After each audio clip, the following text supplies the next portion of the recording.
Now for our box and whisker plots, kind of the name kind of says it all. It's gonna be looking like a box.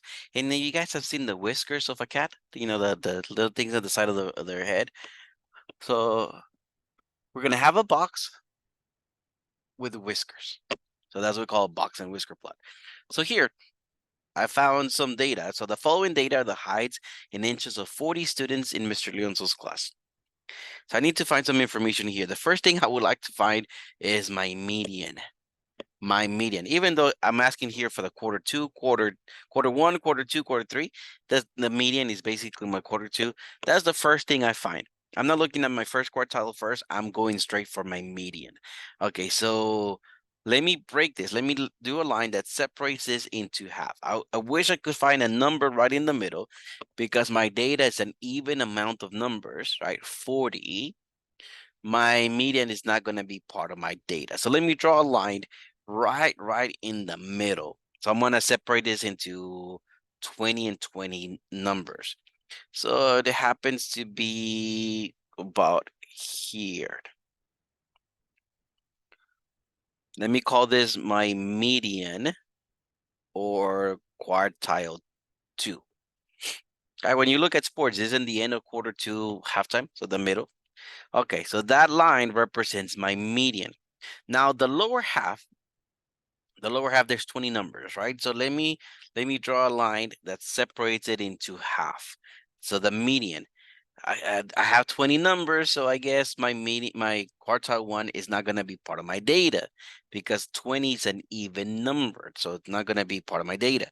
So the half of it, I look at my numbers, the half it's right here. I'm gonna call that my quarter 1 or quartile 1. Now looking at the upper half, so when I say upper half, I'm talking about this half. There's 20 numbers.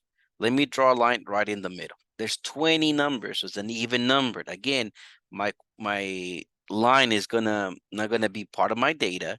So let me break this into half.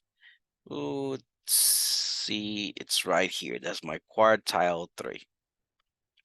Okay, so my first quartile, it's a number in between 64 and 65. Some of you might see it already. Oh, I know what it is. Decimals are included. What number is in between 64 and 65? Decimals are included. If you cannot see it, we'll add those two numbers and divide it by 2. 64 plus 65 divided by 2. My first quartile is going to be 64.5. Good. My second quartile, or the median, what number is in between 66 and 66? Well, it's the same number, so 66, not too hard. My third quartile, as you guys can see, is in between 70 and 70. Oh, well, that's easy, 70. Now my interquartile range.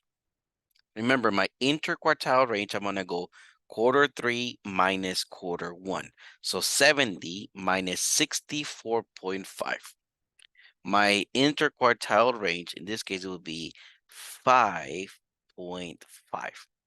Right, this is how we started this unit. Remember measurements of location. We saw this. Now, our possible outliers. Ooh, let me take a look at what values I cannot accept. So I'm gonna go 1.5 times my interquartile range. 1.5 times 5.5, according to my calculator, happens to be 8.25. Okay, so I'm gonna look at my non-outlier interval. So for the smallest number I can accept, I'm gonna go 64.5 minus 8.25. Remember, quartile 1 minus 8.25. My 8.25, remembers 1.5 times my interquartile range. So the smallest number I'm going to accept is 64.5 minus 8.25. In this case, happens to be 56.25. That's the smallest number I'm going to accept. The biggest number I'm going to accept is third quartile. So in this case, 70 plus 8.25. So the biggest number I'm going to accept is 78.25. 0.25. Oh, I'm going to use these brackets. Now, what does this bracket mean? The bracket is basically everything in between 56.25, 78.25, including those two numbers. That's what the bracket means. Now, interesting is that here I accept everything. There's no number in my data less than 56.25. There's no number in my data bigger than 78.25. So all my data is accepted. I have no outliers. Okay. So if I had any outliers, I'm not going to include them so, on my minimum or my maximum value. But interesting here is that I accept everything. My minimum value from all the numbers that I accepted, the smallest number is 59. That's my minimum value. My maximum values from all my numbers accepted, the biggest value here is 77. Keep in mind, big key, I said the numbers accepted. So no outliers. So it is not the smallest numbered and the biggest numbered of a data, is the smallest numbered and the biggest numbered accepted. No outliers. Now, what am I gonna do with this data that I got here? I'm gonna do my line graph here. Notice how my 59 is my smallest number. Look, I do a little line on 59. 77 is my biggest number accepted. Look, I have 77 here. Now my quartile 1, my median, and my quartile 3. Remember how my quartile 1 is 64.5? Look, my median was 66. See, this is my median right there. And then my third quartile was 70. You see my values there? Now I connect a box in the center, and then it looks like whiskers. That's how we do our box and whisker plot. I find my values that I can accept.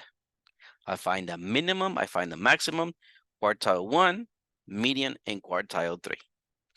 Now, the interquartile is basically for me to find out which values I can accept. Any values that I do not accept are what we call outliers. In my case, I don't have any outliers, but if we did have any outliers, we represent it with points. I'm going to show you guys in a minute what I mean with outliers. Now, what does this information give me? What does this data here?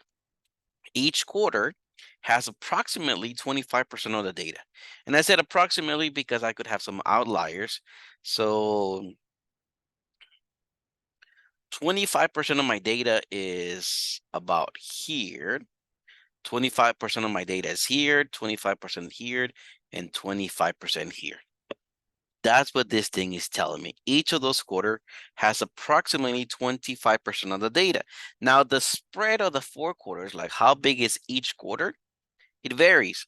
The first quarter is 64.5 minus 59. So on my line here, on my number line is 5.5. That's the size of it. The spread of the first quarter is 5.5.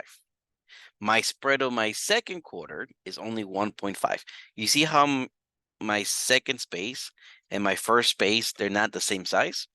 Because it's only 1.5, and I subtracted the median minus quarter 1, so it gave me 1.5. So I have a lot of numbers in there. Now, interesting, the quarter 1 and quarter 2, those two circles have the same amount of numbers in it. It's just that on quartile 2, those numbers are not that different from each other. Quartile 1, they kind of are. So you guys can see that my spread for my third quarter is 7. And my spread for the other one is 4. The spread for the 70 to 66 is 4. And obviously the last one, my fourth quarter, is 7. So the second quarter has a smaller spread. And the fourth quarter has the biggest or the largest spread. Now, I'm not going to ask you quite for the spreads, but I'm going to ask you in the homework to do your box and whisker. Now, what if my data had some outliers? My outliers, I'm going to represent it as dots. So it will end up looking like this. In this graph, look, my outliers are represented as dots. In this graph that I have here, on the left side, I had two outliers. So I had two numbers that were very small, and I had one outlier that was very big. So it's not always the same amount of outliers in there. Now, on your data, how do outliers will look like? If I had this as a line, my outliers are points that are away from it. So in this case, we like to call this line, this line that represents my values as the line of best fit. I have two values that are too small, and I have one value that is too big. Okay, that's how our data would look like. So pretty cool. Now you guys should be able to finish your work.